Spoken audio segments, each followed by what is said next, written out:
and I am glad that you have joined me on another sunny Thursday afternoon here in Aurora, Colorado at the Dayton Street Opportunity Center. Man, shout out to the staff and everyone providing me a venue and a place to sit down and get on the radio. As always, I'm in the building with my man Z-Rock, running things for me. Z-Rock, say what's up to the peoples there on my live there, man. Give him that peace sign. All right, what's up? Yeah, there he is right there. That's my man. All right. Hey, so glad you guys can make it. Hope everyone had a great week and a safe. I certainly did. I'm having the best week ever. My life is, I've been saying it lately, my life is pretty dope right now. So got a lot of things I want to talk about today's show. So it's going to be a kaleidoscope, a cornucopia. It's going to be a cornucopia of, how about that? What am I doing? Yeah. All right. So, and let's see. All right. So, most stuff, man. Let's get personal on this joint. See. So, as of one of the reasons why I'm having just really a great week, I've had like a great. I was going to say great month, but actually today's just the second, so I can't really talk about that. But I had a great October. I'm having a bang of a start for November. So basically what's going on with me is, as of Sunday, I finally completed my stint in the Department of Corrections. So most of you guys know, especially those of my viewers who actually know me. A lot of my viewers don't actually, but my listeners, new listeners. Well, I do have viewers because I am Facebook Live right now, and I'm also YouTube Live right now. My man Z-Rock hooked me up with that. We're just expanding this thing, man. The next thing that's going to hit you guys is going to be a podcast. But we're putting all those things together, man, and it's just going to be dope. Going to be dope. So as of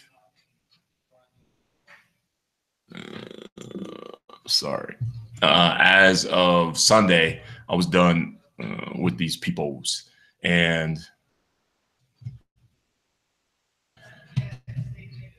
I totally free, right? Like I feel like Lincoln finally served me my emancipation papers. I feel like, not even that. I'm not even gonna give him that much credit. I feel like Harriet came for me. My man Dawood mentioned that earlier. I feel like Harriet Tubman like knocked on my door in the middle of the night and said, "We out of here." And I grabbed onto her belt. We ran through the woods and we finally got to Philly. That's how I feel. So most of you also know that, those of you who actually know that I have been on parole, I also know what I'm on parole for. And that is something that now I get a chance to really address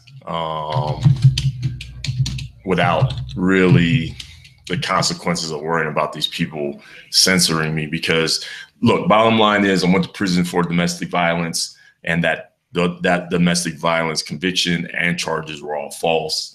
And it was a perfect storm between the lies of my ex-wife and how jacked up this criminal justice system is, that saw me go from an offer of probation to 4 years in prison. And on top of that, I served most of that because they parole, because I refused to be remorseful for something I didn't do. And so I served 2 years of parole, went back for 2 stints because, again, machinations and sabotage by the ex-wife on some more lies and BS, and went back for 2 90-day stints. But even that really didn't stop me. At the end of the day, I'm just a juggernaut. All praise is due to Allah for that. And keep a good man down, but they don't stay down. I think there's a lot that I will talk about, I think, in the future. Dragging out on Facebook, especially. And so I'm not going to really spend a lot of today's show for that. I really just, I think, take some time to address what happened and what I've gone through. Part, I'm not going to beat a dead horse. Yeah.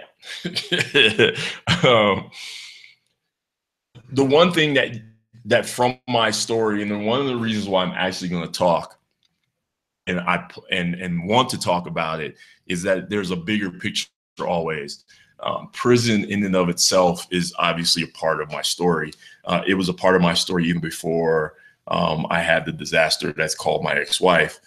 And that story is an American and an African American or Black American story in and of itself.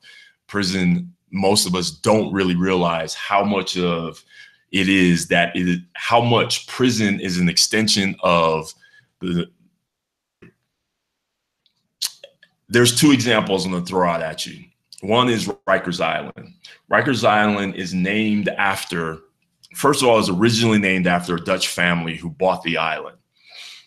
And eventually, the ancestors of the Rijken family, which came from Holland, they held on to the island, held on to the title. And New York, as a state and the city of New York, always had interest in it, but it was usually like a dump or just a preserve or something like that, wildlife preserve or whatever. At various times, they had some interest in it, but at some point they developed the idea to establish a prison there, a jail/prison there. They made an agreement with one of the ancestors, Richard Riker, and purchased, actually struck a deal to build a prison on the island. And of course, that's why it bears the family name, so to speak. But the interesting thing about Richard Riker is he himself was a member of what they call the New York Kidnapping Club. If you're familiar with like 12 Years a Slave, you understand that New York played a prominent role in slave catching, where people just went and under the auspices of the Fugitive Slave Act, captured fugitive slaves, but also kidnapped free, and ergo Solomon Northrop's story being one of the more famous stories of kidnapping there. Richard Riker was part of a club that engaged in the regular sort of just kidnapping of freed people and selling them back into slavery. So it's interesting that this jail and prison bears his name, because obviously predominantly people there are Black. Another example is the Angola Prison Farm.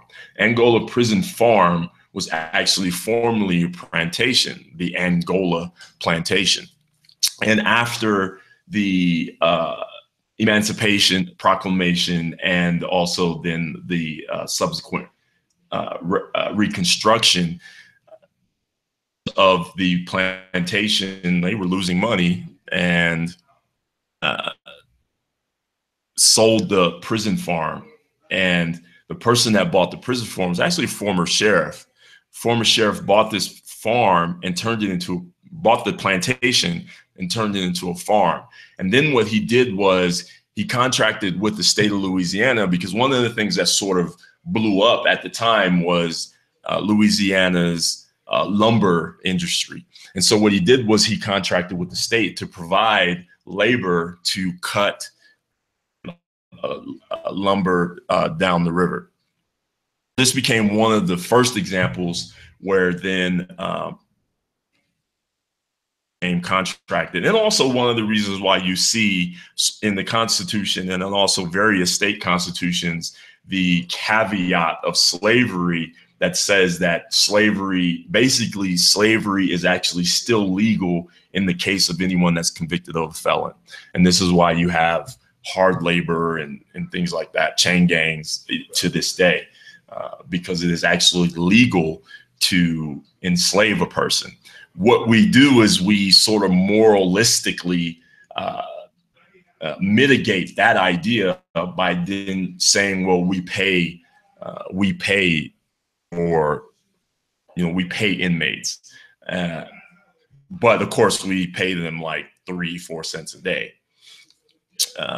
But just these two examples show how prison, again, is just really an extension of slavery.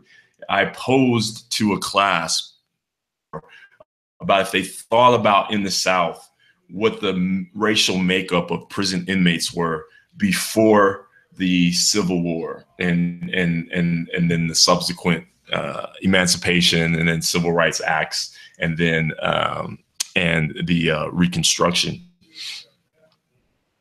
And posing this question against the backdrop that clearly prison is disproportionately represented by population. Half of the people in prison, over half actually, are African American, which of course we're only the actual population. So to be 52% of prison population shows that there is a disproportion. And it indicates one of two things. Either Black people are just criminals, which racist white people want you to believe, or there's a problem with the criminal justice system. Reality.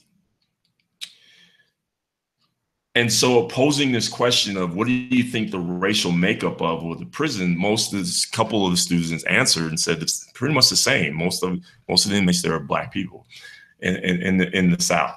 And I posed to them, I said, in order to go to prison, you have to break a law. In order to break a law and be held accountable for breaking a law, you have to be considered a citizen. You have to be considered responsible for actually upholding the law. And the only people that are responsible for upholding the law are citizens. Black people in the South generally were not citizens. There were free people in the South, of course, but for the most part, the majority of Black people in the South were slaves and were property. They weren't even considered, I don't say barely, they were not even considered human beings. And so the idea is, and so people who went to prison were white people. And in rare instances, freed Black people. Clearly, prison became something different after the Civil War. Different. And in the minds of many people who are wondering, because there was a slave-freedman question. There was a freedman question. What do we do with people who we didn't even consider to be citizens, who now are voting, who now are going to come and exert their power and influence against us?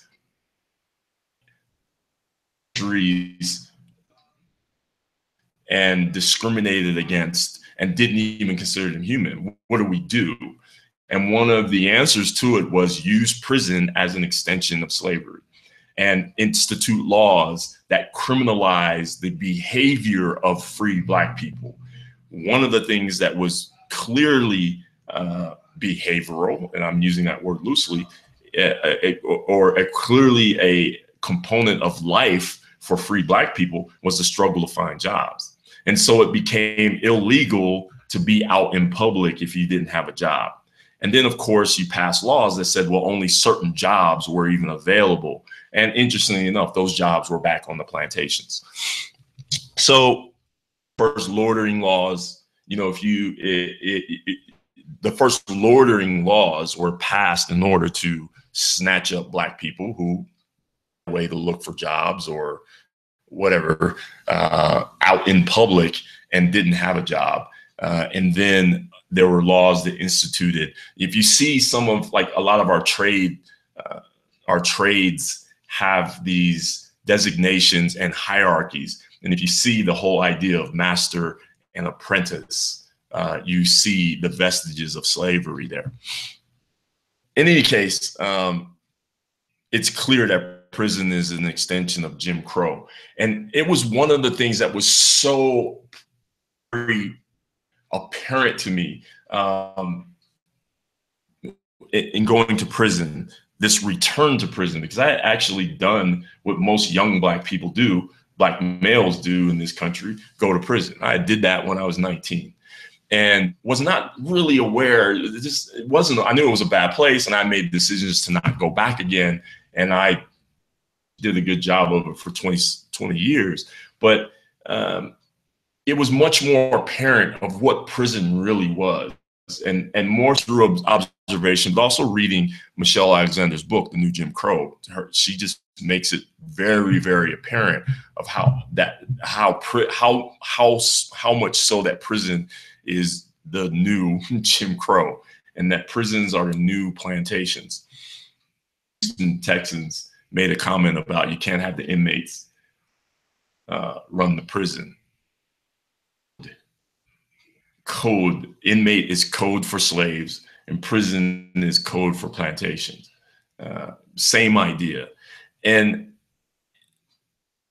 because clearly in his mind, the inmates were Black. I mean, it wasn't, I mean, the issue is black and white. And the people that are doing the protests or leading the protests for the most part are Black. And so the idea that these guys are inmates, again, it was, you know, look, Donald Sterling was not an anomaly. And certainly we can't even begin to imagine that a racist team owner idea is confined solely to basketball. So that an owner would make a comment like that, not surprising to me. And I'm surprised that we haven't heard more of those. I mean, we had Marge Shot. We had other, you know, there are other comments that people make. Jimmy the Greek, he's not the owner, but these ideas they're not uncommon. Look, out of 10, when you have an old white guy who is employing a whole bunch of Black people, you're going to have a master mentality. It's just that simple. And those things end up being covert and very subtle, but sometimes they come out. Go through real quick, take a moment and say and holler at my live viewers.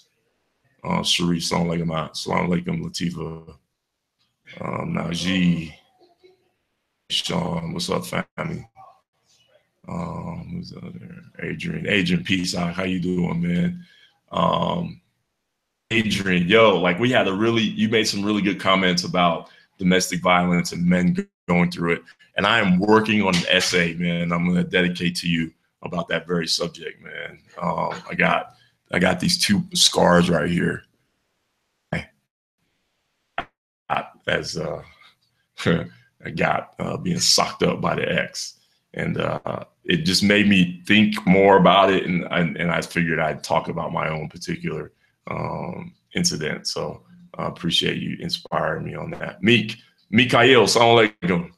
Still looking for, Meek is still looking for his birthday present. Oh man. I don't know who this is calling me, man. Somebody's calling me. Anyway, so that's what it looks like. Oh, word. Okay, that's what's up. And my man Z-Rock got me hooked up, man, for real, man. I can't like thank this dude enough, man. I'm just really blessed, man, to have him helping me out and really being and pushing me, man. I really appreciate you. Who else? Brent, my man, Brent, man, I miss you, dude. Jeff, me and Jeff go way back. High school days, Laurel High School, Laurel, Maryland, man. What's up with you? Riyadh, my brother, salam alaikum, one of my other inspirations, man. You got to follow Riyadh. Abdul Qayyum is just, this dude is like my man. I should dedicate a whole show talking about this dude, man. Like father, businessman, just everything that, you know, in terms of like, if you know, we look at like types as inspirations for who we should aspire to be, especially as Black men. But this dude right here is the truth, man. Alhamdulillah. Who's Aaron Amaz? What's up, Amaz, my man?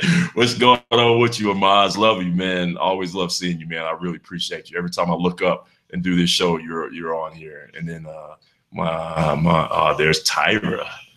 All right. The world is good. Hassani, how you doing, sis? Assalamu alaikum.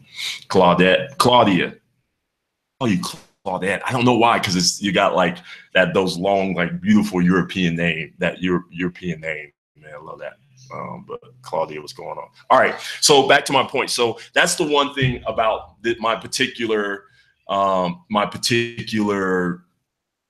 experience. One of the important things that I want to talk more about. So, because again, it's not just, I don't want to lament what I went through.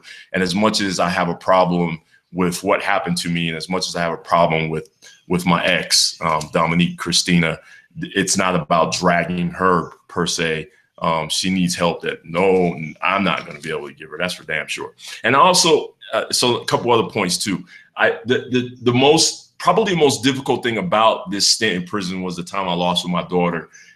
It is like right now, me and my daughter are estranged, and we got like our own personal issues, but these things really are a circumstance that stemmed from me being absent.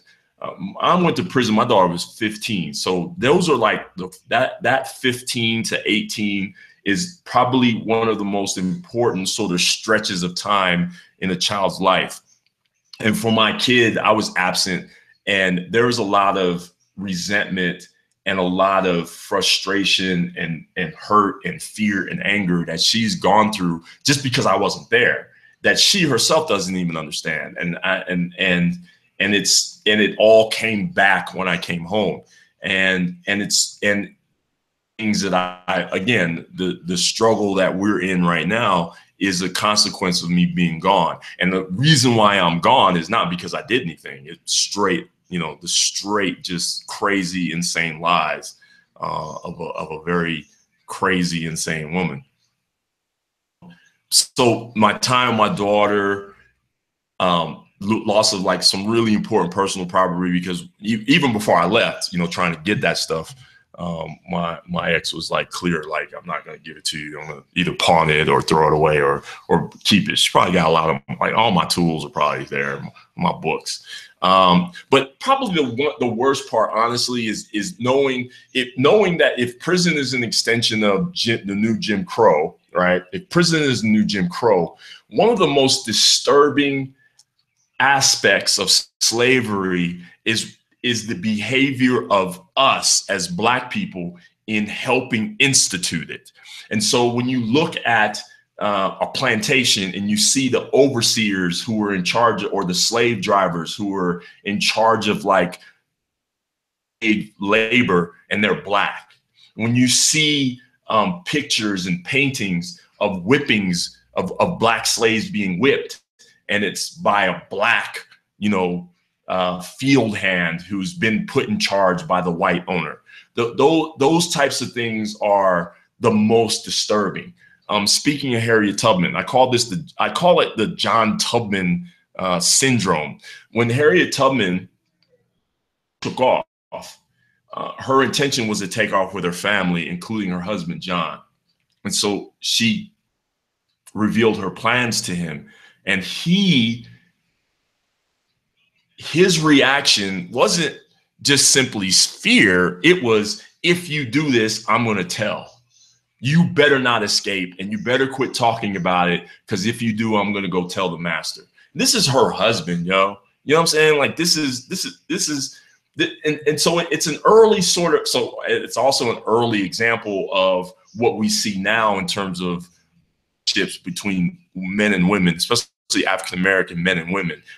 This is a microcosm of that. If you look at her, if you read her autobiography, and you see this, you learn about this particular story between her and her husband today. And that's the sad part. Like, the fact that your spouse, the one, especially in slavery, right? Like, you would think that you would be able to find and uncompromising, unconditional comfort and solace in your family, and especially with your wife or with your husband. And yet this and many other examples make it clear that our own worst enemy was the person in the mirror, or the person next to you, or the person in your bed. And to have to, it's one thing to read about that and feel so saddened about it, but it's another to go through it. It's another to go through where your own wife, who you as a man, you feel you are empowered and also responsible for, betrays you. That is a betrayal to a degree that's down in the marrow of your bones. That type of betrayal, I can't even imagine how Harriet felt, because she had to leave without him. And here's what's crazy about it. Not so crazy. She still loved him and came back like 2 years later. She left, kicked it in Philly, Baltimore, all on the East Coast, and then was like, okay, I got to go on my mission. I did my little vacation, did my own little self-care, but I'm really about, she had we call in Buddhism, the Mahayana, right? The Mahayana, so Buddhism is like sects. You got the Theravada and you got the Mahayana. And the Mahayana Buddhists, their idea is to achieve nirvana, but then to go back and bring people with them. And so the idea of going back is like as if you go out and you come back on a raft. And so Mahayana, the word Mahayana is Hind for little raft. And so the Mahayana, the sect of the Mahayana, believe that if you achieve nirvana, it's your responsibility to go back and bring people. And this was Harriet Tubman.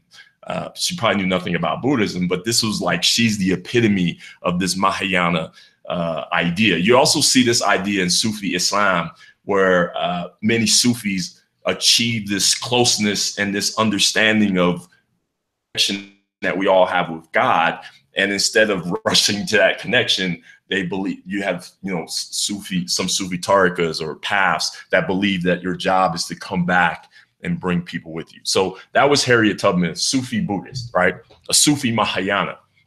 Anyway, so it went back and gathered up a couple of her family members and went and knocked on her husband's door. And when he opened the door, she saw that he had actually remarried and it was like 2 years. So so again, more betrayal, right?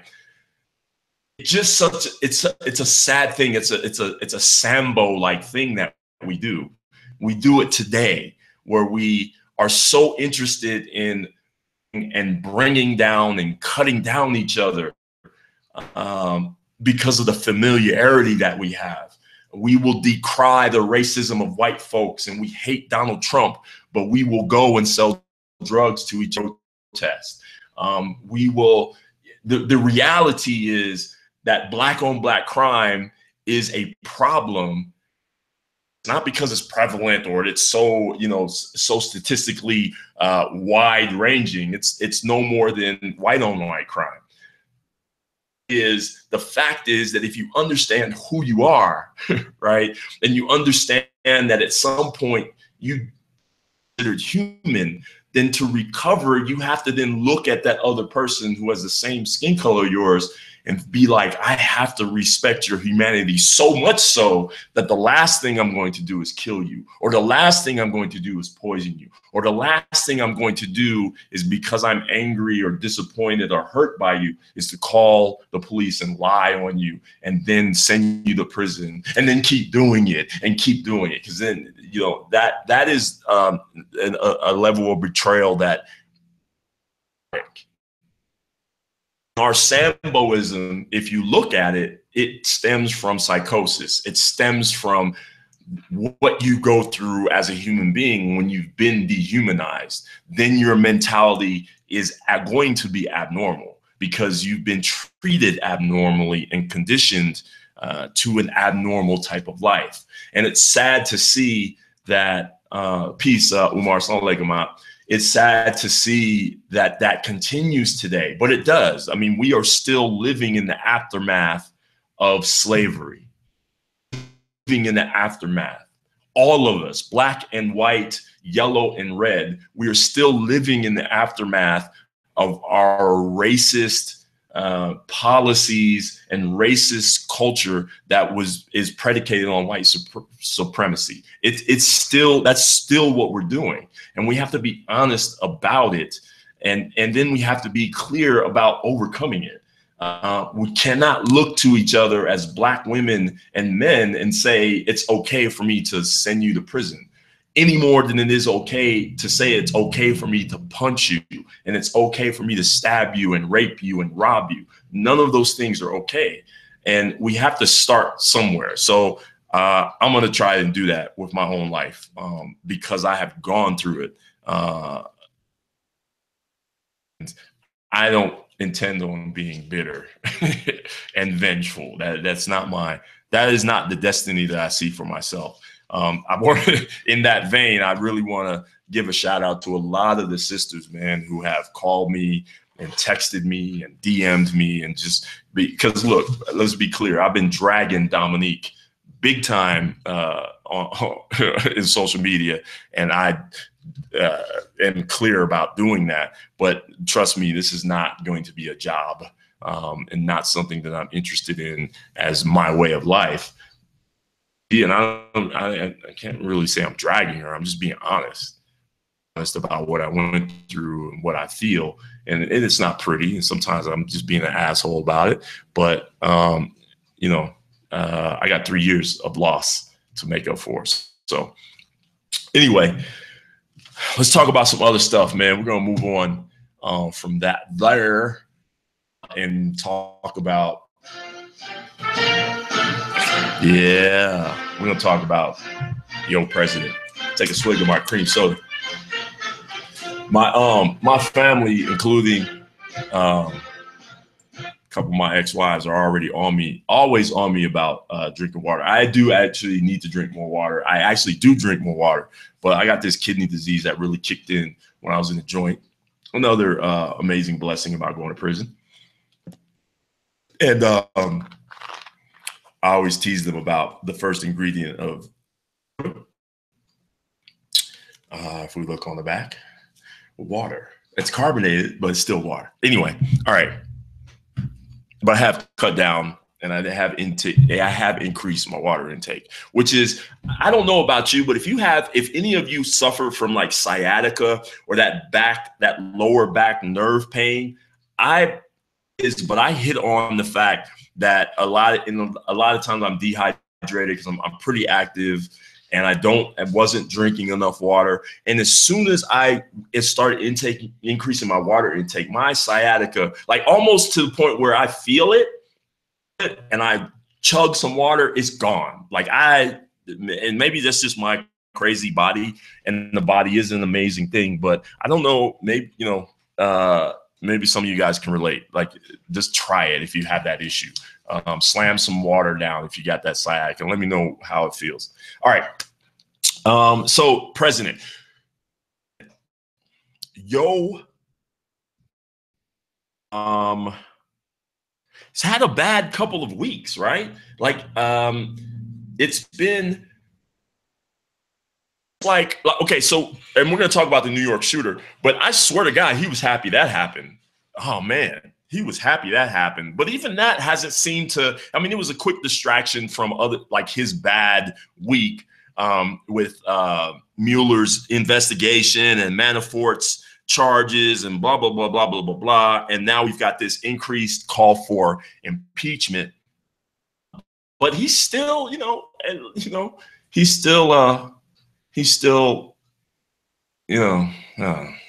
Trump needs to drink water. All right, hold on. Let me go back to real quick. Willie Bay. Yeah, Black culture, right? Where Monty Jonesy, what's up, Monty? My coach, Araminta. Toya, my sister-in-law, what's up, mommy? My man Brooke, Jovan, the poet. What's going on? Yeah. Water is magic. Yeah, it's magic. All right. I don't know. Like water has no, it has a taste is when you are. Yeah, it's crazy. I hear you, Amaz. I just read your message, man. My prayers are with your father, man. And hopefully through time, you'll get some vindication. So, pray so, man. That's for sure. It could happen. It was 9 News was a godsend. I can tell you that right now.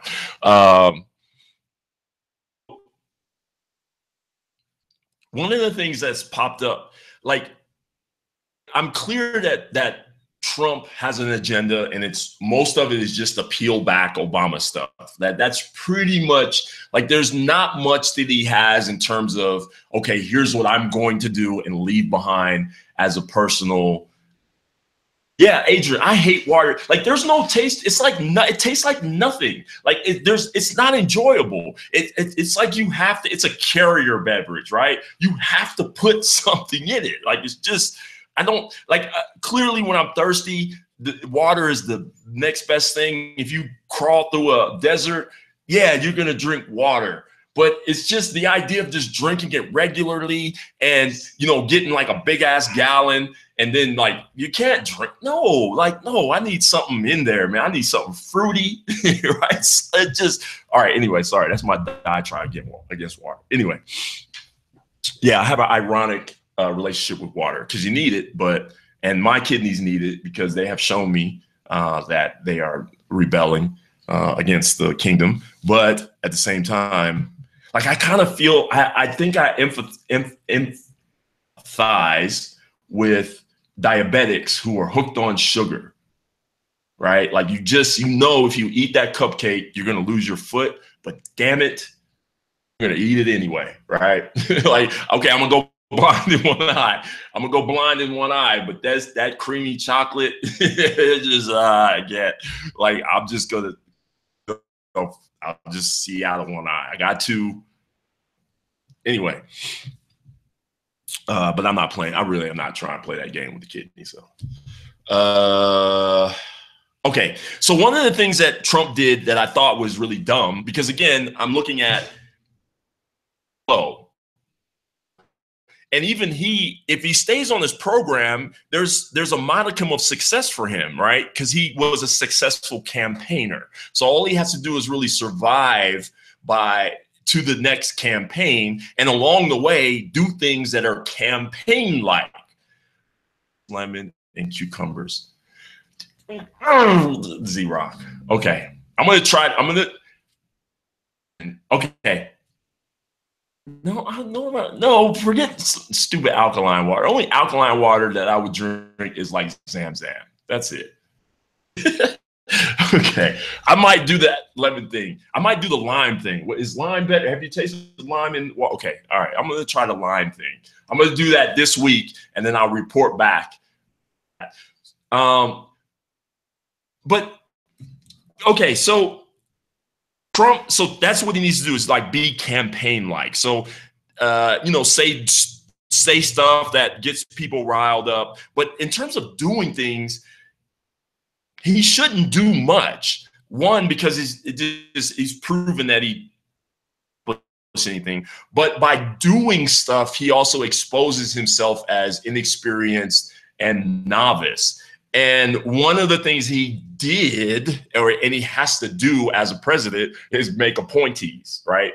Like, am I saying it right? Make appointments, offering appointees.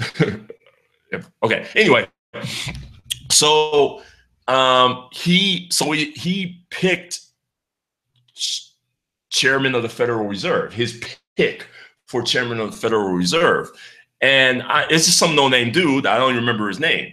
But the interesting thing is what he should have done if he was smart. There are certain things that you should do that are smart moves. Like if you already have a Federal Reserve chairman who knows what the hell they're doing and is one of the smartest people in the world, right?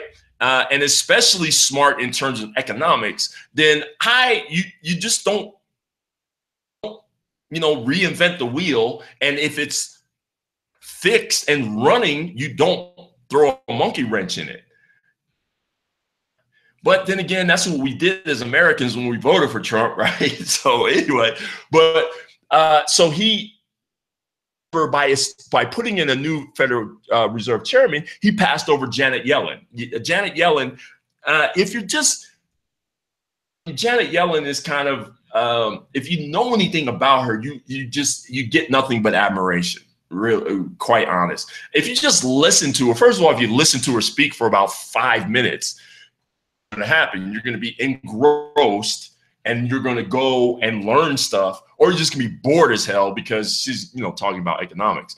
But the one thing that you come from that, you come out of that, at least for me, and I'm look to her, and I was like, damn it, like I would just pass a law to appoint her as the reserve chairman for life if it was me. But I'm smart and Trump's not. So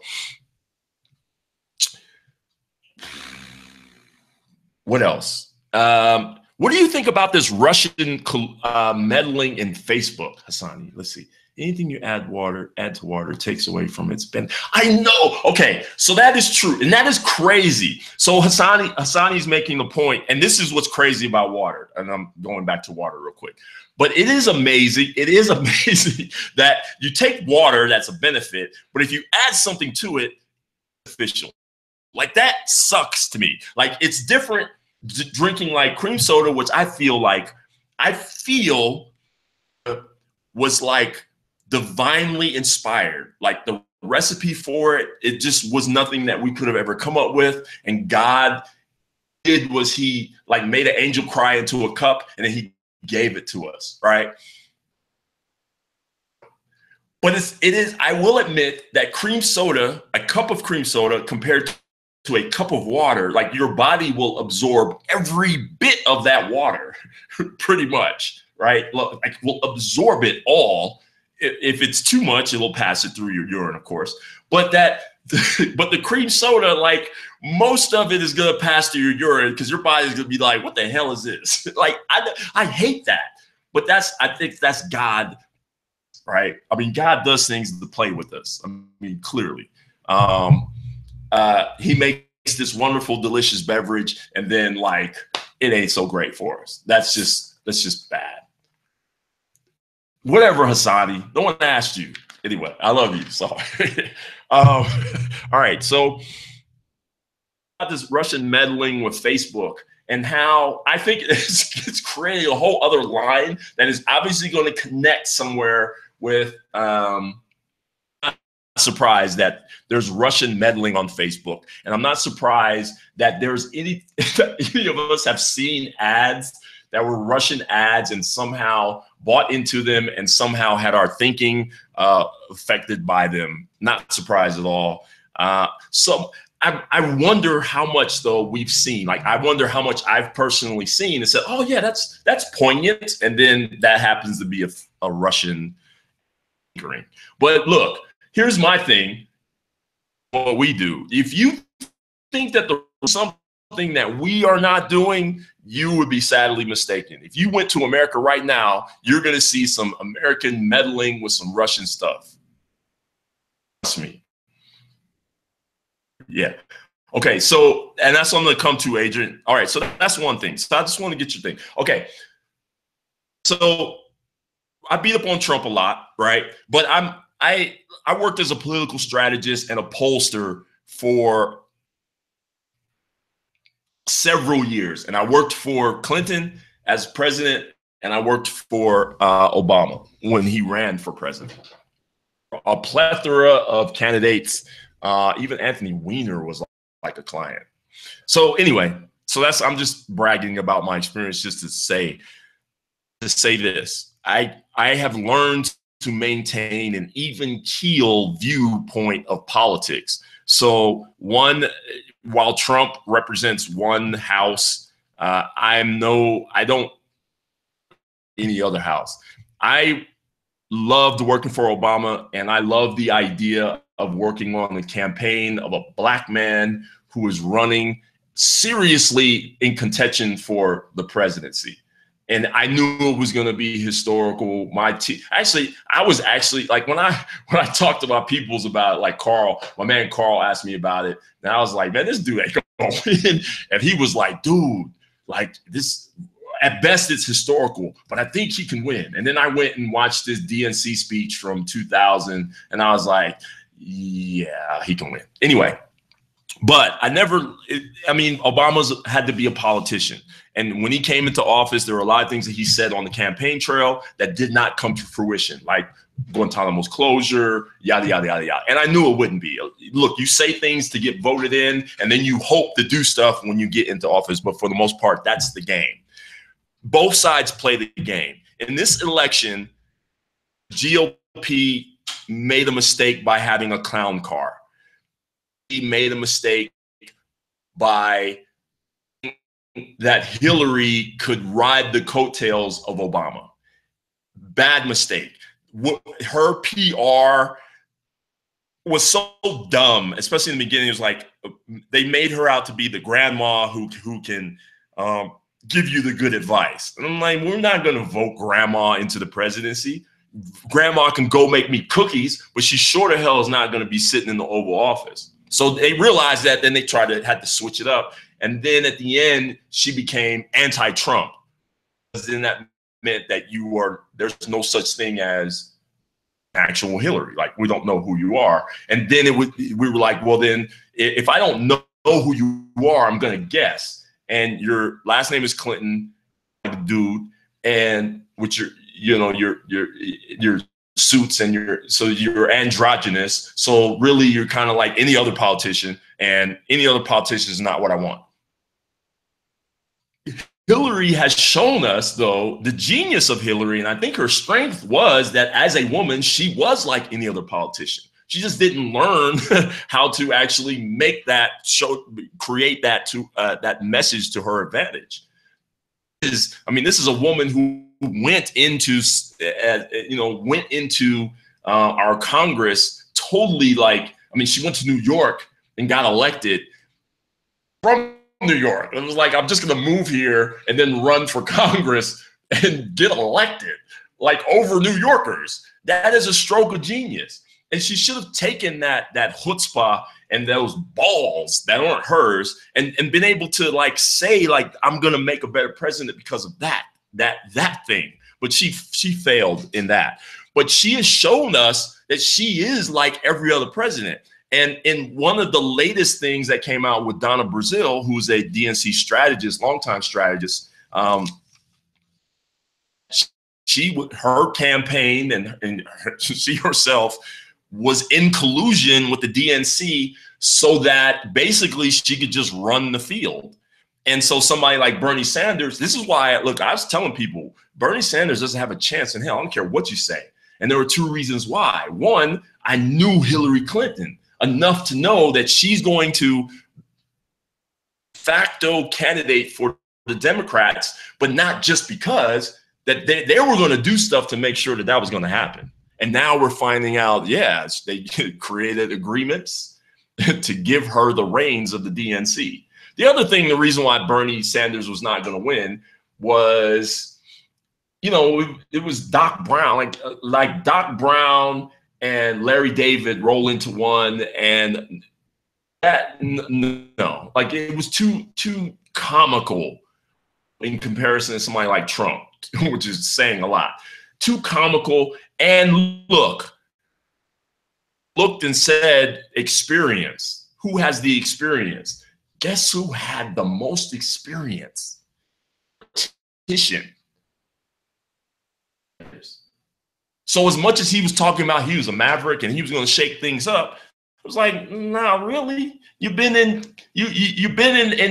government. You've been a politician for like 80 years.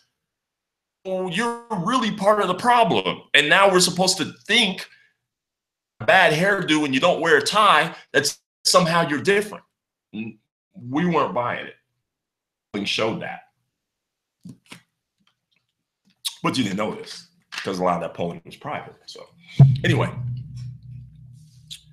that's your president thing for today. So it's interesting. All of these things are surrounded because look, Trump is not going to benefit from this. It is a distraction. But in all honesty, like the whole tie of Clinton to the dossier, the Russian dossier, the whole tie of Clinton really taking the reins of the DNC in a really unethical way. It's definitely not illegal, at least for what we know so far, but just unethical. None of that. Again, it shouldn't surprise you. Only in that it showed you how strong Hillary actually was as a politician and somebody who underestimated by her own hand. In terms of Trump, it's nothing. He may harp on it or whatever, but it's going to be nothing. I'm wondering over the next couple of weeks how loud the cries for impeachment will go, but I'm cynical. I don't make much of it.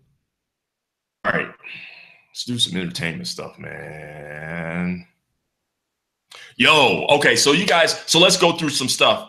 Okay, probably on Facebook, the same stupid video that I got of these two females, two African-American sisters giving us the inside scoop of the EMP that the government is going to shoot off in 2 days, right? Like, come on, son. Like, for real? Check my comments real quick before I start going off on this diatribe. Samaya, something like prison crackheads, yeah. Oh, that's not even like, dude, the opioid like health crisis. That's just too. Here's my thing about that. I wonder, I try to connect to other people's, right? And so do white people understand how messed up the health crisis is? Like the call by Obama and the attention given to it, how messed up it is against the backdrop of crack. How when crack became an epidemic, it wasn't none of that. You had the president faking like we bought some crack at Rock Creek Park across the street from the White House. He had that big old, like, he's like, look, this is the crack that we just bought. It was like a big, like a brick of it. And I was like, man, like that's not generally how you go to the park and buy some crack. Like, you ain't gonna, like, that's about like 30 people's worth of crack. Like, did you send out everyone in the White House and then put it all together? But that was just, we need to pass more laws to criminalize crack or again, criminalize black behavior. Anyway, that's actually a separate show because it's too easy. But I wonder, do white people see that? Do white people see the disparity? Because there is a reflex people to say, very general, and I understand that, to say it ain't that bad, and why are you guys tripping, and why is it all got to be about race? Because these are the comments I see all the time. Everything's not about race, and it's not about this black person or that black person. Crack is not about black, and it's like, I'm like, what planet do you live on? But I wonder if they see that, because we see it when we saw opioid healthcare crisis. We were like, oh my God, like none of us missed that. That code was really clear to us. But I just wonder. I wonder if white people see it, man. And I doubt it, but I just hear that you kind of like, man, you guys don't see. It's almost like if you don't see it, you don't want to. Frustrating. So, dear white people, the reason why you see the frustration on us when we talk about these things is because it's so clear that if you don't see it, to us, it's like you have to be deliberate. Like, it's the elephant in the room. And in order to keep walking around it or over it, you have to be like, I'm going to totally ignore this elephant in the room. And for anyone else who sees it, damn, like, can't you see the damn elephant? Oh, let's see. So, all right. So I just got a message from they locked. So he's locked.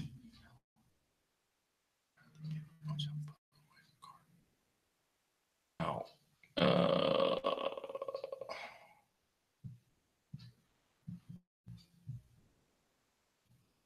call Ann. Look, I'm sending a message. Call Ann. I'm on the radio.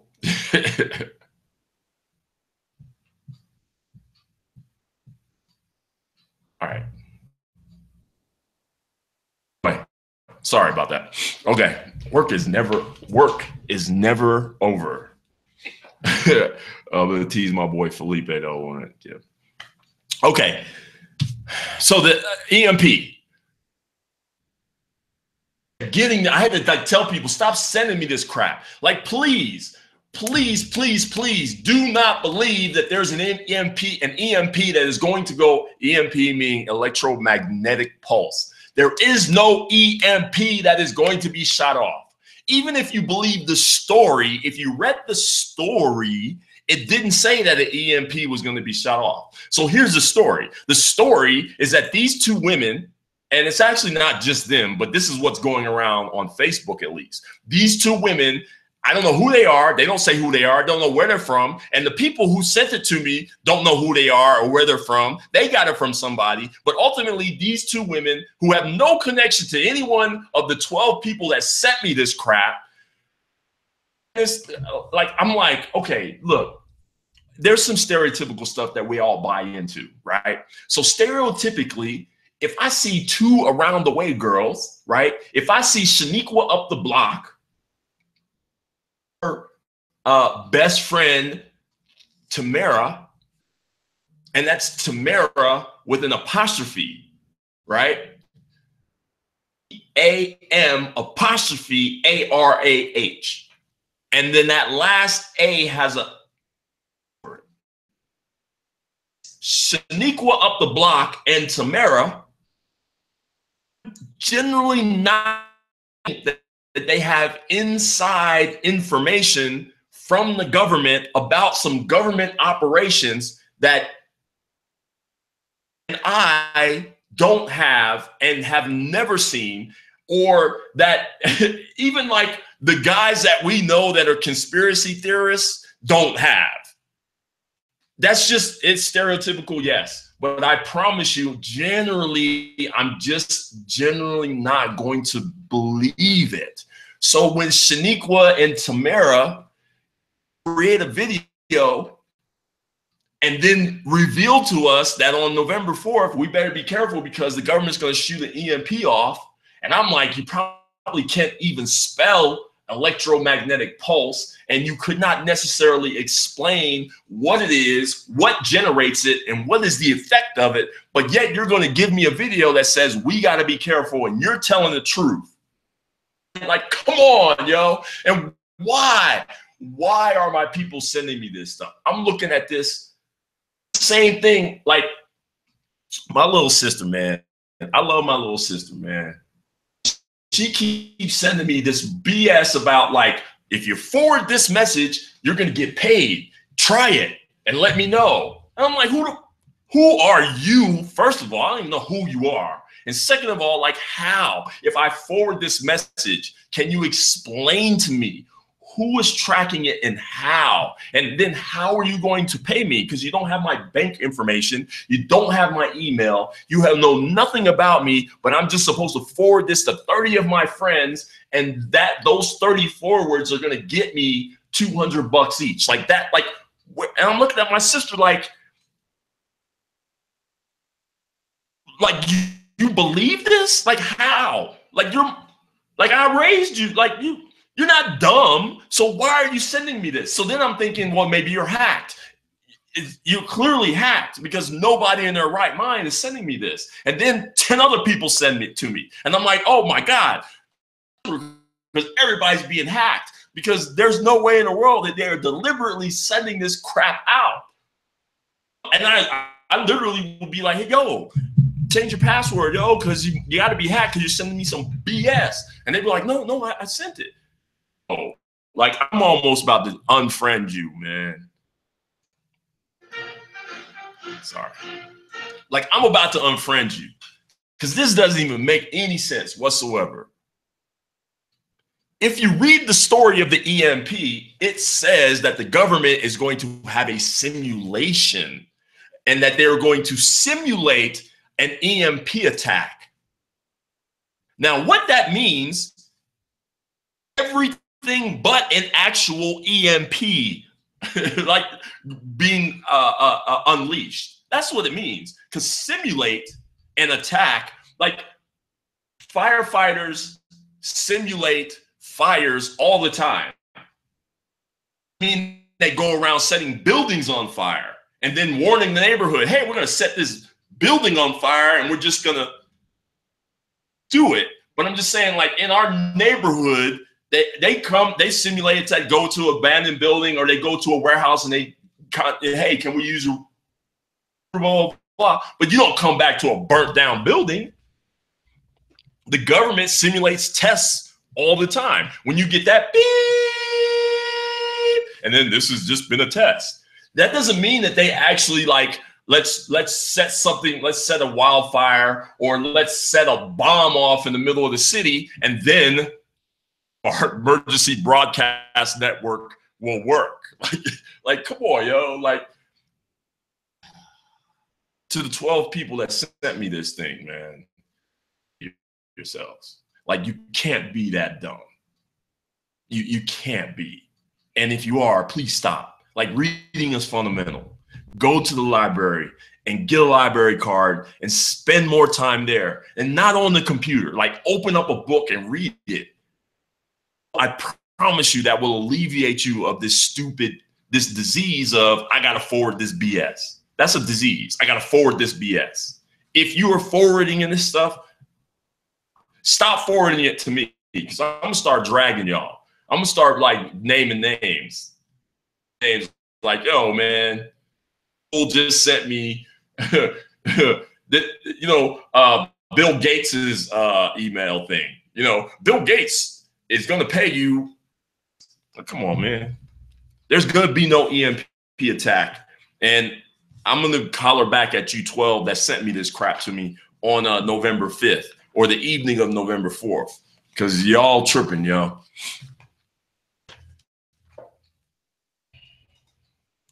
What is up with my man Tyrese, yo? Come on, son. Like, what? Okay. I'm trying to be fair. I'm going to try to be fair for a couple of reasons. One is I'm going to be fair for my man Adrian. Some fair points about caring, okay? Ultimately, this issue with Tyrese is about his kid. And so I obviously haven't gone through where I was separated from my kid. And I default at separate a man and his kid, period. I raised other men's kids, and I was feeling a whole lot of ways about that. I was like, ain't no way in the world this should happen.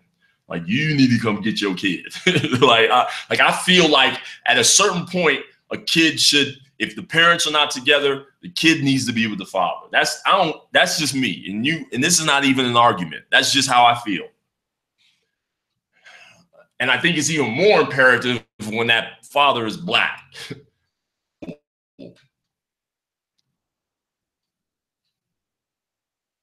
So I get of it and hurt and expressing that frustration and that hurt. Hell, I express frustration and hurt all the time.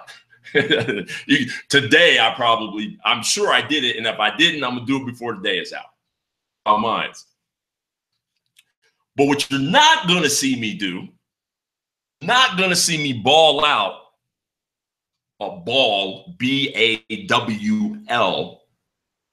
social media, to where you get that ugly piranha look, like your teeth, like you just, that cry, like that you did, like when you were 4 and 5, that crying does not happen in public to a man who's over 20. Not even over, honestly, it should not happen over 11. But you can't do that, man. Come on, Tyrese. You can't. You can care and you can lament and you can get on Facebook and get on YouTube or get on Instagram or get on Snapchat and express your hurt and your anger. You can do that, man. More power to everybody. You can do that. I ain't sure what I look like saying you can't. Do that ugly cry and then do it and you're holding the camera, so you're selfieing your ugly cry. It is the most cringe inducing thing in the last couple of weeks. And I saw that pumpkin that had herpes because I posted it. This is bad. It just, my man Money, I said, man, I saw it. My underarm hairs fell out because I'm all about manhood, man. I don't buy into this. Look, we got issues, man. We done screwed up a whole lot of damage, but it's still a man's world. I don't care what you say. Everybody talks about anything otherwise. Sorry, it is what it is, right? And it's not like we earned it. Or that we didn't earn that place, and we do a poor job of deserving it as well. But that's the reality. And there are things that we have to do in order to maintain our masculinity, because if we lose our masculinity, then we are doomed as a race. And it's slowly but surely happening. Because as soon as the first dude said, I'm going to go to the women's section and get those skinny jeans because I want the skinny jeans, but they don't make them for dudes. Why? Because they shouldn't have. That's natural. As soon as that man made that decision and then somehow convinced another person to do it, and it's probably utilitarian. There was some reason, like I don't think that you just go and say, I think today I'm going to wear skinny jeans. Like there had to be a reason. And I'm theorizing that it had to do with like skateboarding. This is my theory, that it had to do with skateboarding, and that for some reason, like wearing skinny jeans was more conducive to skateboarding. That's my theory. I have no proof about it. I do know that clothes become utilities, right? Jeans themselves became a fashion item out of utility. So it's not, we have precedent. But as soon as that happened, we were doomed. We were doomed, because what happens is misogyny. So our misogyny reached a height, right? It reached the height. And then we started like, misogyny is like a consequence of masculinity. It's ugly, but it is a consequence of masculinity. It's kind of like you get to, it's almost like alcohol, like your alcohol tolerance. Like you can drink alcohol and you can tolerate and drink a whole bunch of it, and then your body gets to a point where it says no. Next time you take a drink, it could be one drink. It could happen on the day where that night drank like 10 bottles of stuff that if you dropped it, it would catch fire, right? You drink 10 bottles of it, so you're good. And then you wake up the next morning and you say, man, I got the hair of the dog in my throat. I need to just a sip. I just need a sip of scope. And you take it and you collapse. That's how your body gets. That's how alcohol affects your body, to the point where it will get to a point, get to a height, and then the next moment, the drop off. It's a drop off. That's where we're at with our masculinity. We're dropping off. We've gotten to the height of abuse, right? Abuse in how we express our masculinity has been abusive, and we've gotten to this height, and now we're dropping off. And so we're wearing skinny jeans, and we can't eat bread because we gotten gluten intolerant, and we can't eat peanut because we got no peanut butter tolerance. And we're giving our kids ribbons for getting 4th and 5th and 6th place on field day, and we're doing all of these things. Yes, you can paint your nails when you're 3, and you can play with the Barbie with your sister, and we're doing all these things. What's happening is we're dropping off. And so now, because look, we got to the point, the indicator of our drop off, and this is my theory, my social theory, the indicator of our drop off is Bruce Jenner. Like, if we weren't dropped off, Bruce would have stayed hidden. Oh, Caitlyn. Caitlyn came out. Marker. That was the marker for us. So we are falling fast, brothers. And this type of stuff that Tyrese did, like, it's unacceptable. Acceptable to care. And it's acceptable to want to do what, like, move the earth to get your child back, right? Because this baby mama drama and using your kid as a weapon and all that type of stuff, that ain't cool at all. Like, that's not cool at all. There's a myth that we perpetuate. There's 2 myths that we perpetuate about black men. Is that they don't protect black women. And the other is we don't raise our kids. Both of those are myths. And I don't care what you say. Prove the myth. All you can do is say it and get people to clap. But in reality, the reality is different. Are protecting women. Hell, I protected my crazy ass ex-wife. Some of the stuff I did is legendary. And some of the stuff she'll admit to. One of the ones that be perpetuating the myth. But the reality is different. So because we have these ideas, we have to be very, very, very careful. Very, very careful that as we still live our lives and we're still the protectors and we're still the parents, that we stop doing these things that perpetuate the demise of masculinity, which includes abuse. That stuff's not really masculine. You know what I'm saying? Like the twisting of women is not masculine. Like a pimp it looks like a girl, man. Like Cat Williams. Like somebody tell Cat Williams to get like, dude, can you just get a fade, man? Permed hair, because that's a woman's hair. And that ain't even a black woman's hair. You are offering and proffering your masculinity by wearing Becky's hairdo. Badly too, because it ain't even grown out as much as Becky's, right? Like it looks clownish. Don Juan is a clown. Like, honestly, he's a clown. And this is like the buffoonish coonery, like that step and fetch it type stuff that we portray as like manly, like being a pimp is like the thing, yo. And it's like, no, you're a little girl, yo. You're actually relying on a girl. Your livelihood has to come from women, so you're a punk, right? We got to stop, we got to change our paradigms around. And Tyrese ain't helping, man. God, like, come on, yo. Like, for real, man up, yo, man up. Underarm hair. I said on my Facebook, that dude don't got underarm hair. Clearly, like you can't do that, man. you can't. Shakira, I know you like your skinny jeans. You're supposed to like your skinny jeans on me. I can like them on you.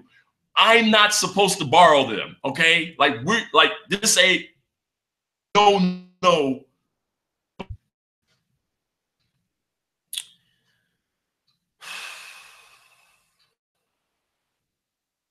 Touch Nelly, because I don't know what's going on with him. Don't know what's going on. Okay, I talked about herpes and Usher, right? Okay, I posted a pumpkin that had all these little nodules, and I was like, it wasn't mine. I stole it from somebody. I can't remember who originally. Somebody posted it. I stole that joint, but it was said Happy Halloween from Usher. Pretty, I know, whatever. But here's my thing. I'll come back to that. Anyway, what is up with the game, y'all? Like, did you hear he got, like, May have got a 15-year-old pregnant in the UK? Maybe. Now, I did see a blurb that he responded to it. I just didn't read the response. But like all these dudes are like, they're just falling by the wayside, man. They're falling by the wayside. Not a good look for us, man, as brothers. Like, it's just all bad. You know, like, it's all bad. There's a list of people who have like gotten like dinged by the sexual harassment stuff with Harvey Weinstein. Weinstein.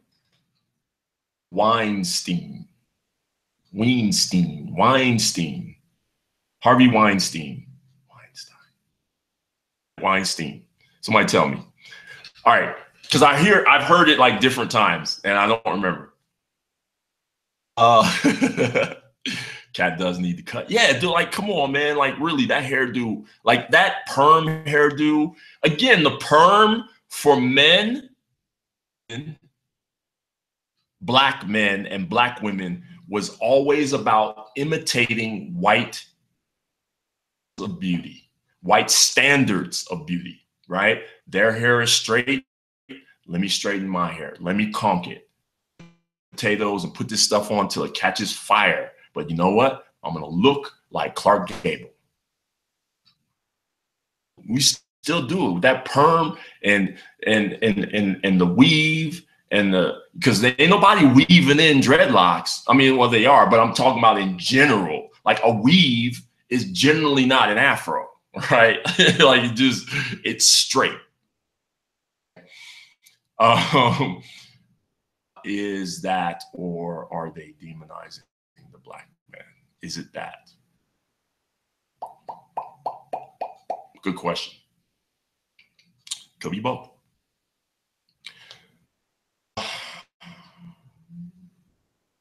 It actually, it could be both. It could be both. That's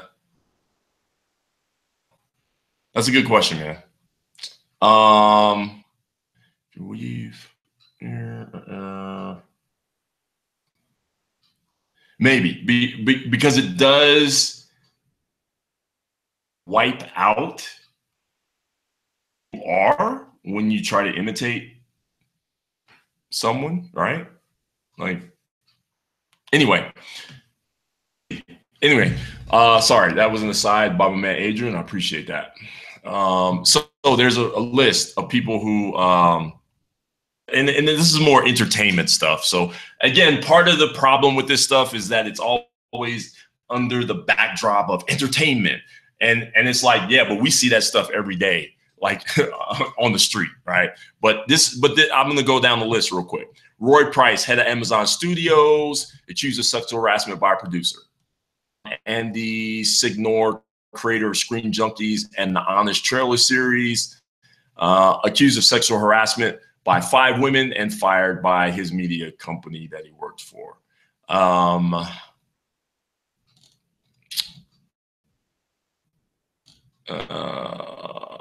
Accused by Hillary Burton in the early 2000s. He apologized. Bob Weinstein, super producer and the brother, was accused by another executive producer. He, of course, has denied it. This is on here. Oliver Stone, accused by Carrie Stevens.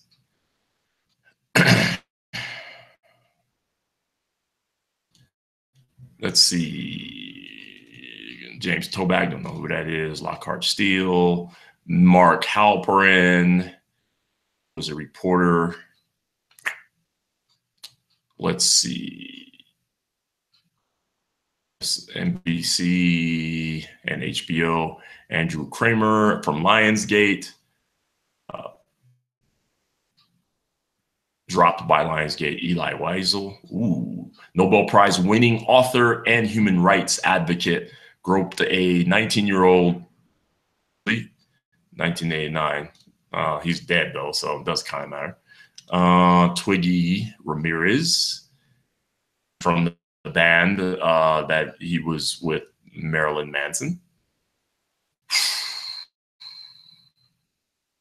Agent George Bush, George H.W. Bush, former president. Making a bad joke.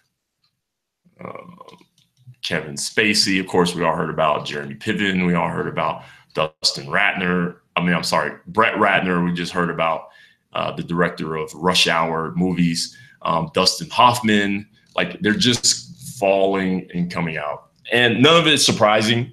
In fact, I kind of think, I don't know, like when I see a list of celebrities who are being accused, I'm like, one, not surprised.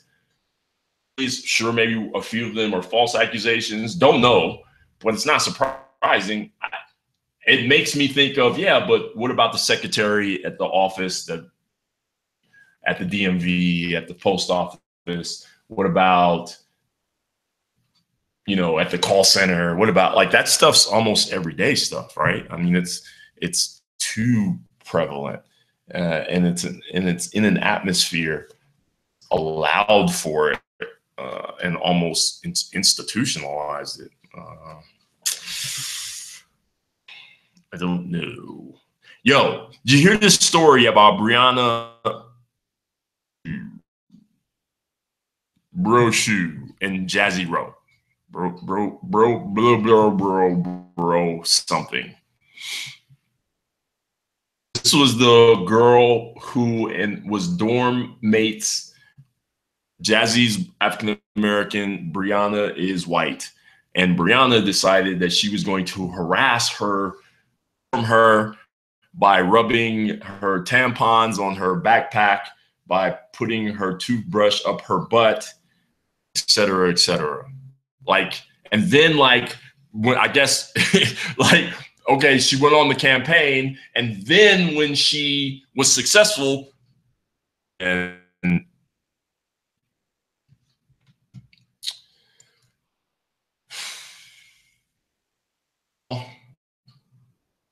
he said,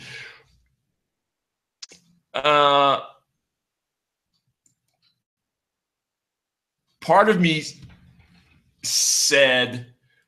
wondered, like, is this racist? Was it Mean Girl stuff, or was it just like, was it just racial stuff? I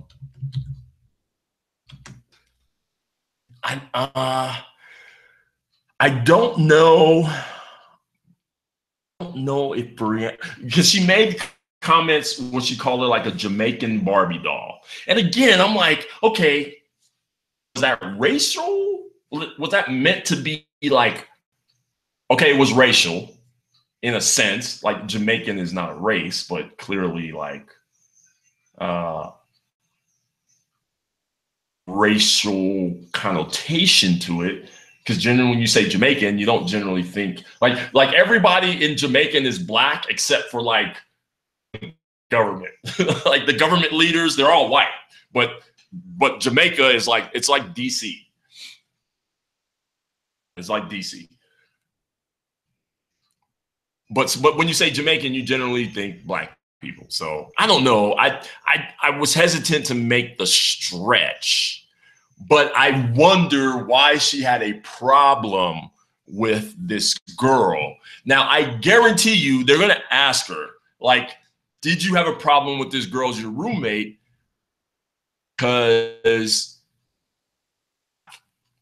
And depending on the setting, I'm guessing that she'll be like, no, I just, she'll probably say she did something to me, or I don't know why I did it. child or whatever, but I don't know if she'll just admit, like, yeah, you know, she's a nigger and I didn't want a nigger roommate, so I did whatever I could to get rid of her. I don't admit that, because Jamaican Barbie isn't like nigger in the terms of like the impact of it grammatically. It may be the same thing in her mind, but man, this girl, man, like, like she was doing the most, like rubbing your used tampons, clam dip in her lotion, like not just clam dip, but like waiting for it to get moldy. Like that is like, man, like, you know, White House to get out there. Good Lord, like she was doing. And then the really bad part was, you know, putting her toothbrush up her butt so that, you know, she could brush teeth with her feces. Like that's got to get you that's got to get you charges for sure. Like that's got to get you like some major assault charges. I wouldn't be surprised if they charge her with like attempted murder just to be like dumb. I mean, that would be dumb, to be quite honest. I don't think she should be charged with attempted murder. And I think it would be sad if she was charged with it, because clearly, like at some point in the proceedings, they'll drop the charge and then give her some like ridiculous like conspiracy, like conspiracy to commit minor assault. And they'd be like, well, who did she conspire with? Nobody. We just want her to plead guilty to it.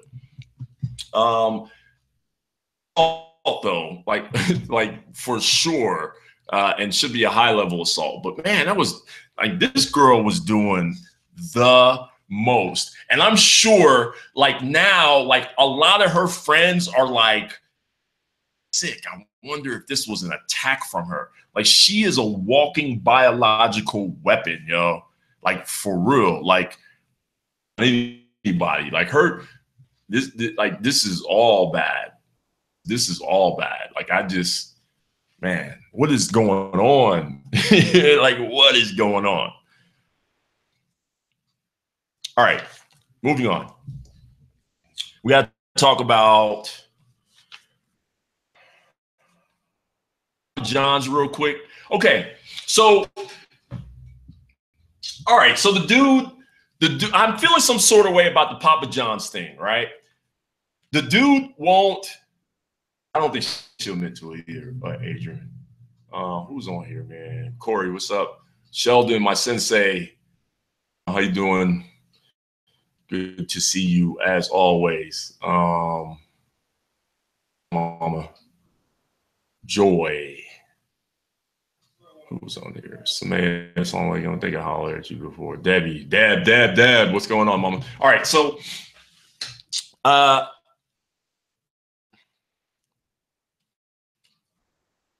John, so the guy who is Papa John made some clear statements where he was like basically decrying the fact that the NFL quote unquote leadership has not handled the kneeling situation well enough.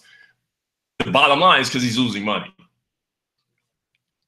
and is blaming it on the fact that the whole controversy with kneeling is gotten out of hand, and the NFL leadership needs to put an end to it so that he can sell more pizza.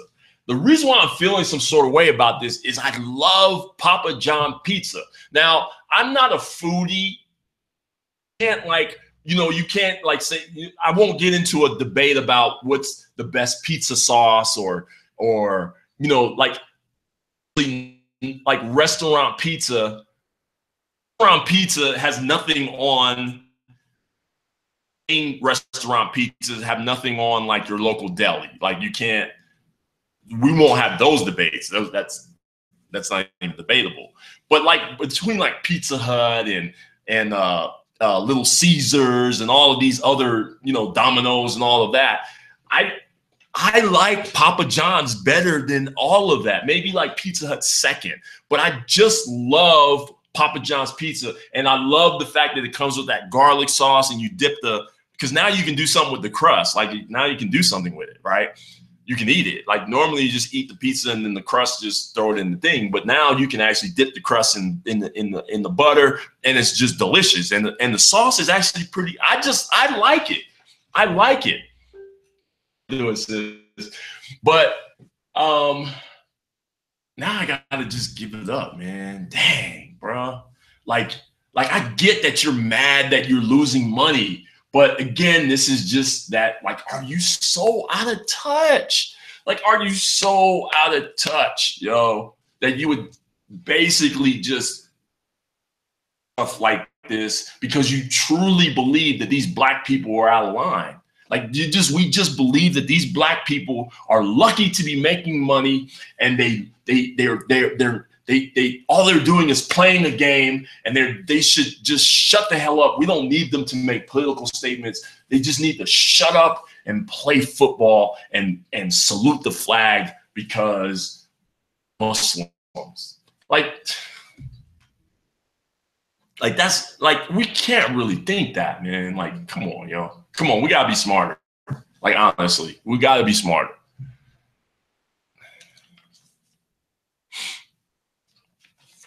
Let's talk about this Walmart shooting.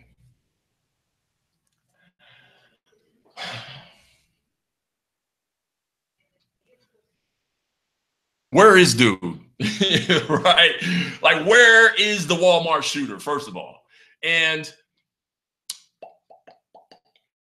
isn't it okay? So I'm trying to, so obviously as a Muslim and as a black man, like I look at this from a comparative standpoint where I look at this and I compare it to other stuff, right? And obviously when I heard like there was a shooting, and this is in Broomfield, so this is in our state, right? This is in our state. It's not like it's Vegas and we're gonna, you know, it's this national thing. It's this national news thing, right? Compared to New York, like our market is smaller and yada, yada, yada. But obviously, like when I first seen it, like, oh, there's a Walmart shooter, I was like, I hope his name is not Ahmed, right? But then like I seen it was Walmart. Yeah, chances are it's probably not Ahmed, because we don't really like hang out at Walmarts, right? Like it's just for some reason, like I just not thinking, like if it was in the street, if it was like, you know, anything, even if it was a Lowe's or like a Home Depot, I still would be like, yeah, chances are it ain't that. Like that territory is like, that's Jebediah and Chet. Like that's them, or that's Walmart, right? Like we know there's like Walmart people. You all seen those memes on internet, like Walmart people, and Walmart is also Tamara and Shaniqua up the block. That's also Walmart too. But it's generally not like Lukman and Ahmed and Abdullah. Like that's there, but it's just not, you know. So I was like, yeah. And then I was thinking, in this Colorado has had like a lot of incidents of Muslim extremism and Muslim terrorism, right? I was like, yeah, okay, Walmart is, yeah, this dude's name is David, right?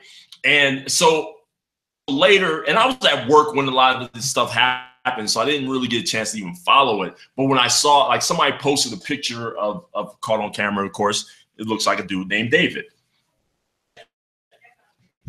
And he's not like, he's like walked out. Like this dude walked out and was gone. And I'm like, man, this is like interesting. And of course, all the conspiratorial type stuff sort of bubbles up, but I quickly put that stuff down. I'm not really a conspiracy theorist, but I do see patterns, and it's interesting. Like, remember, so the Aurora Theater shooting, I thought was really interesting in the sense that this dude like just mowed down people, and then he was just like, oh, and I was like, no, like if it had been Tyrone, who would have been like, yep, shooter who's dead, shot a whole bunch of people. Except though we did like the what was it the Maryland sniper, the DC sniper. I was surprised that he wasn't actually murdered, like in the car, like, oh, I see a gun, and then they just shot him. But I think they were just in shock that it was actually a brother in the first place. So he wanted to see it up close. Like, is this really true?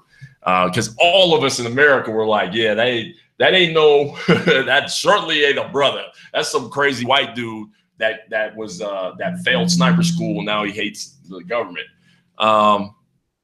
This dude, like he's gone. Like he's gone.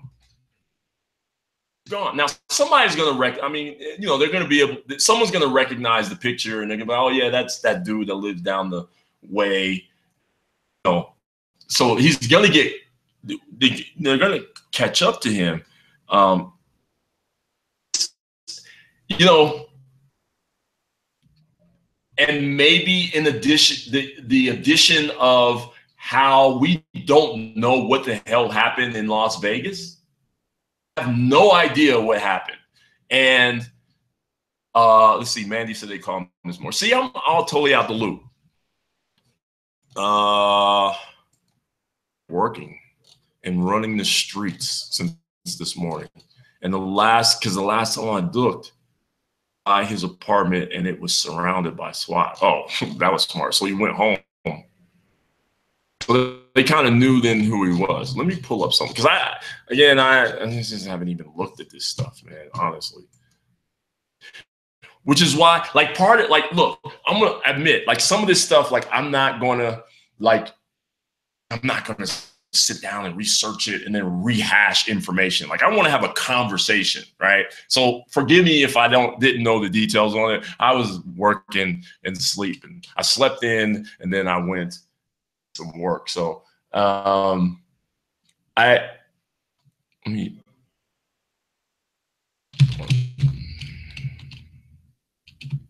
Thornton Sugar. Anyway, so but I'm correct in saying that he walked out. So he got caught this morning, which means he at least walked out. Oh, Scott Ostrom. Oh yeah, Scott David, a roofer. All right. So okay. So I guess got to catch up on that. But here's what's crazy. It is, and I say this as a Muslim, getting almost to the point where we're like apathetic. Happen. First of all, they're happening all the time. And so at some point we have to have a conversation, a national conversation about how prolific our gun use is and whether or not our want for the freedom to bear arms, to that right. Because I think we can control arms and we can control the accessibility of arms by how many of them are around without stepping on that constitutional right. And I think there's some common sense that we just have to implement. And we can always, at some point, if we really want to get extreme, because we can just repeal that right. So, I mean, but at some point we have to have a really honest conversation. And I say this personally, I think that people should learn how to shoot guns. And I think women especially have just re-engaged in teaching, because I know how to shoot, who is a spook. And not because he's black, but because he has an intelligence background, which meant he's basically James Bond. And I learned how to shoot from him. And I've taught a few women. And so I believe in the idea of self-defense, especially for women. And I'm fully a product of gun culture, but I got to a point feel like I've graduated from that need. I don't have that need anymore. And there are certain different things that drive the need to carry a gun. Sort of thing that we buy into, the whole cowboys and Indians thing. His hair was done. He was in a red polo, like, yeah, that's insanity. Where you're just like, oh, I'm just coming home. So I went and shot people at Walmart, and then I'm just gonna go home. Yeah, that dude's crazy. So I think at some point we have to have a real honest conversation about gun violence. As Black people, we got to, because we got too many of them in too many hands, and we are killing ourselves. And again, the idea of we are doing it so prolifically that it sort of makes our, with racism and discrimination, sullies it, it weakens it. It allows for the argument. I mean, that's now an argument. Well, don't. You guys are killing yourselves. It's like, well, and you almost are like, to argue, right? It's like, it's hard to argue. It's hard to argue about people hating you, right? It's hard to argue against people hating you when you keep demonstrating self-hate. Like, that's bad. It's like you can't like activist, a pro-Black, pro-social justice activist, and you're a liar, and you have victimized the very people that you know what I'm saying? Like, you can't steal from people or lie on people or be a predator to people that you then say, I'm trying to stand up for. Like, that's just not cool. That I'll throw out: is this terrorism? I'm going to tell you I don't think so. The reason why it's an important question is because, again, we'll be like, okay, so the shooter, the New York shooter, that's terrorism. What the dude did in Las Vegas, that was just some crazy guy. He clearly snapped. He was a fan of country music. Like, they were like, the shooter was a fan of country music who was a rich gambler. He was a terrorist, like, right? Like, because that guy wasn't like the New York shooter wasn't like a young guy who liked to go to libraries and walk in the park, who was angry. Like, they were like, no, this dude's a terrorist, and look at his name and look where he's from, right? But they have a problem saying this other dude, with his 47 million guns is somehow like not a terrorist. But I do think this particular thing, it might not fall into that. I don't know that I agree with that, Adrian. Adrian says that it's terrorism by definition. Not. I don't see, so now we got to agree on how we define terrorism. First of all, before we can even argue that, we'd have to agree what is terrorism. Now, I can tell you that from a government standpoint, what the district attorney, the attorney general, actually, at least from Colorado, said is that active violence that has a political component that is designed to instill fear and coercion into people. So if this guy just went into a Walmart, just shot somebody, and then went home, as Mandy said, he's crazy, right? Like, insanity is not necessarily terrorism, and violence is not necessarily terrorism, as it is defined as prosecuted, because it would have to be going to be prosecuted a certain way if it's terrorism, and prosecuted differently if it's not. Now, this is not, and I'm not trying to pull up the argument about, well, then what do we ascribe terrorism or not? It's just that, first of all, if we agree to how we define terrorism, hold to that definition. And in this particular case, from what I understand about it, and I heard it straight from the Attorney General's mouth probably about 2 weeks ago. I was at a press meeting with him. This is how we define it.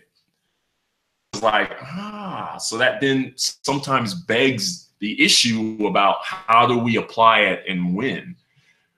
And I'm talking about the word terrorism, not just terrorist, right? Because we know that terrorist is applied in a racial, religious, religio-political sense. But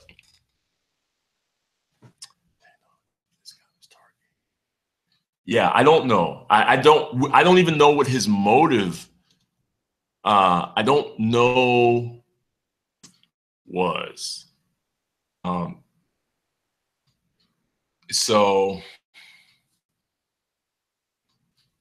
yeah, but Adrian, that again, I think you're touching on the point about define it and can we agree with that definition? I think it's generally accepted. And that's, you know, the DAs or the attorney generals, because then they have to prosecute, you know, they prosecute those crimes. So I'm called terrorism. Like there's not a crime. Like you're not going to like be convicted or charged with terrorism. It's an enhancer, hate crime. Like there isn't a crime called hate crime, right? It is a descriptor that then enhances another charge. So you can, and that assault be considered a hate crime if it has certain components. So what he did was he committed assault and murder. Okay, was it committed with certain components by which then we will then say it's, okay. I want to end because I wanted to talk about that. So I want to end today's show in that vein and talk about the phrase Allahu Akbar. Because New York shooter, the first thing that was reported was, there were two things that were reported. One, because for most people, his name wasn't like Arabic enough, right? It's European, it's you know, Euro-Asian, but it clearly has Arabic. His name has, it's clearly like, you know, Russo-Asian language that then adopted in Arabic because they converted, you know, because of conversion to Islam. So that was, but because it was just like Uzbekistanian enough, I hope I'm saying that right, probably not though, because it was just Uzbekistanian enough to not be Arabic, they were like, well, then we just got to at least say where he's from so that then it's clear like he's because most people would be like, and maybe I'm giving too much credit to us educationally, because I doubt most people know where Uzbekistan is, and we'll point out on the map, and or they probably don't know the history of Uzbekistan and why or how like it has a Muslim community. Like this guy's name is Saifullah. It's clearly the Uzbekistanian Saifullah, right? And you can see when you look at these languages, you can see where the Arabic has permeated the language. So anyway, so they pronounce his name, which then like sealed the deal. Like, yep, this dude's Muslim. And then, well, they posted his picture, right? And so the beard, like clear Muslim, right? He had the Muslim look. And then they said the last thing that they reported, or the third thing, not the last thing, but the third thing that they quickly reported was he jumped out the truck and said Allahu Akbar. And it was like, well, that's it. Picture, name, locale, Allahu Akbar. Nothing else.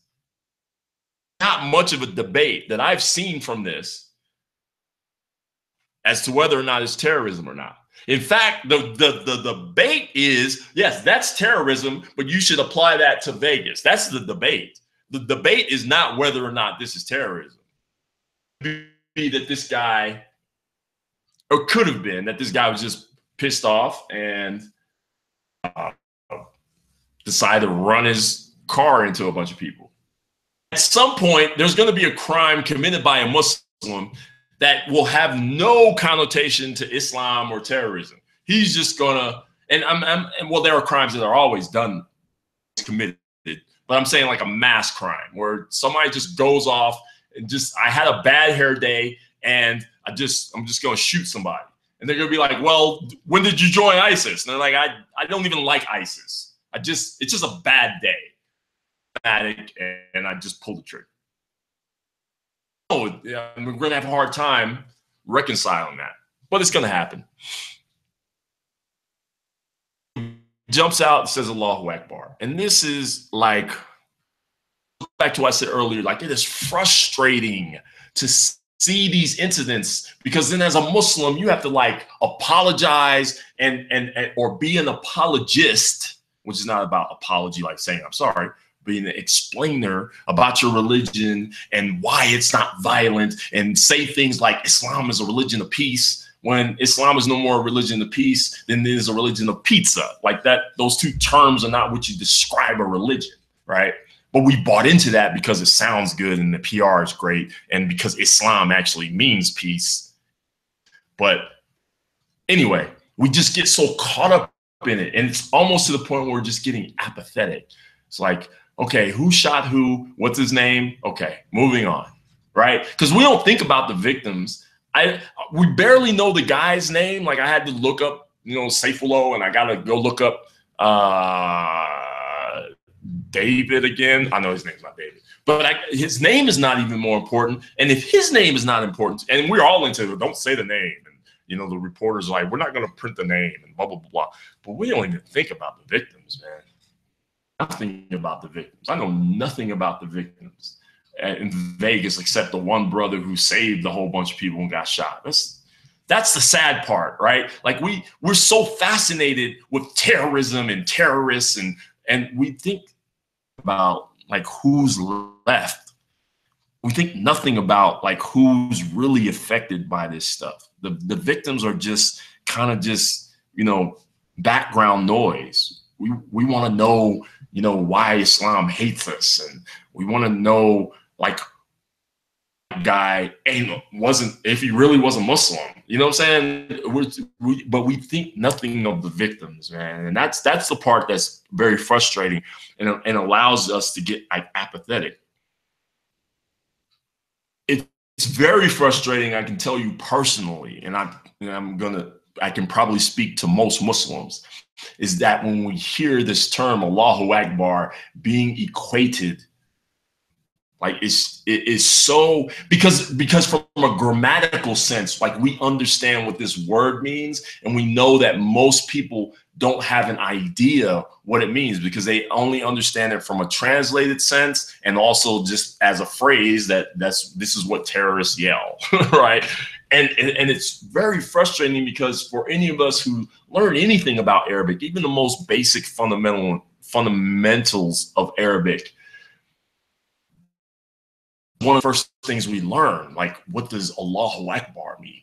Because it's something that we repeated like multiple times a day, like 100 times a day in the 5 prayers in and of itself. We say it. It's an expression of wonder, and it is the ultimate expression of praise. It's even hard to actually translate because for the most part, people say Allahu Akbar means God is great. It means, even grammatically, because the word Akbar doesn't mean Kabir means great. So what does, now Akbar is a conjugation of the word Kabir, or they're both actual conjugations. They're, but what does Akbar mean? Well, Akbar means like greater than, like, and then, you know, you have the ellipsis, like greater than dot, dot, dot. When you say Allahu Akbar, you're saying God is than. And, you know, in a grammatical sense, in the English, it doesn't click in our brain. We would, like, God is great is what it makes sense, right? Greater than. Because now it's not even God is greater, it's greater than, because the idea, the Arabic is connotating this open-ended everything, right? Like it's open-ended because it means God is greater than everything, right? So for us, like, we understand when we say this, but, and we also understand Muslims do what most people do in general. They say things about God that they don't have an idea about, in the sense that they're absolutely wrong, right? Like we say things about God, and some of it is, you know, we don't really know what we're talking about, but we say things about God that are absolutely incorrect because of the preconceived notions that made us say those things in the first place. And when you say God is greater than, as you kill somebody, right? As you kill an innocent person, commit an act of terrorism, you are expressing your absolute ignorance. And these people don't even think that, because they're so zealous and they feel so religious. And they feel so self-righteous and pious in their anger and frustration, that they feel like pressing this, that somehow they are emphasizing that what they're doing is correct. And we know it's not correct. I mean, terrorism is not correct. Like it's not a good strategy, first of all. It's not very good strategy, especially for anything that's long term. Moral standpoint, religion or not, it's not correct. But to invoke God in something that you're doing that is the most asinine act, it clearly shows that your thinking is abnormal and your cognizant dissonance. Something is not firing right in your brain. To think that God, by invoking God, you have the ultimate endorsement for your stupidity, your ignorance, your hatred, and your violence. That is not what Allahu Akbar is. Be smart enough to realize that we're dumb, right? Like, we have to be smart enough to realize that we're stupid. Stupid things. And that when you see somebody do stupid things, you're able to say, yep, absolutely stupid, and say, yep, those terrorists, yep, Allahu Akbar, yep, terrorism. To be smarter than that. We have to be better than that. With that, okay, I appreciate you guys listening in on my show. On behalf of my producer, Z-Rock, that's Z-R-O-K, Rock with a K. Thanks for listening in. Want you guys, as always, I always impart this thing to you guys, to things that God gives us, gives me, gives you, these gifts, the breath that we're able to breathe, the time that we're able to take, and whatever strength or effort that we can exert, and do it better. It's better, make each other better, your efforts better. Pursue perfection. We won't necessarily attain it, because that's not what it's about in this particular life, but it is about the effort. I'm going to exhort you guys again, one more again, be better, treat each other better, and be better people. So until next time, Appreciate you. This is Brother Taj. This is my show, Hot Button. We love pushing them. We're on the DSOC Broadcast Network. Next week. Peace.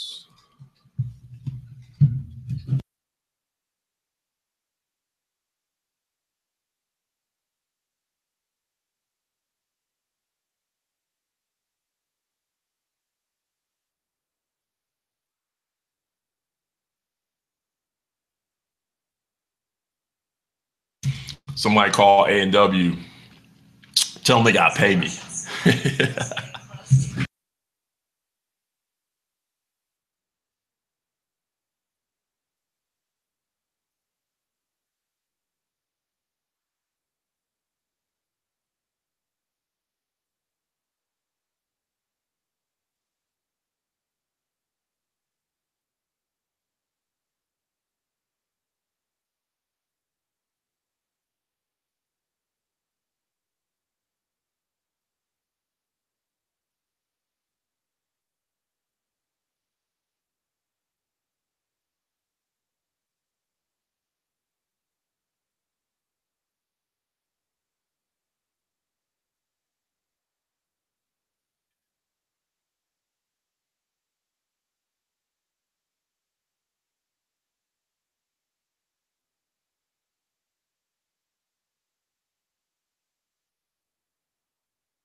In order to get them to unanimously approve the deal, and ultimately the President of the United States would intervene. The CFIUS people say now, if that deal came before them today, unanimously, there's actually nothing about the deal.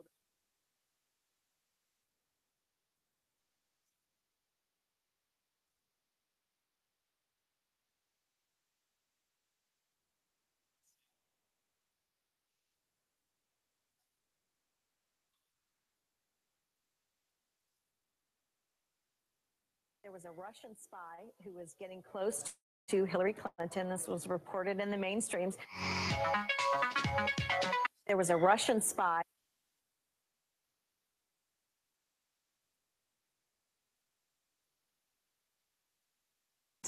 Who was getting close to Hillary Clinton. This was reported in the mainstreams. Uranium One deal, that's treasonous. It's incontrovertible, and it put our security at risk. I mean, it's not like 20% of our national supply of string cheese. It's uranium. No. What we should be focusing on are the continued lies of the Clinton administration. I'm distracting you, you big turd blossom.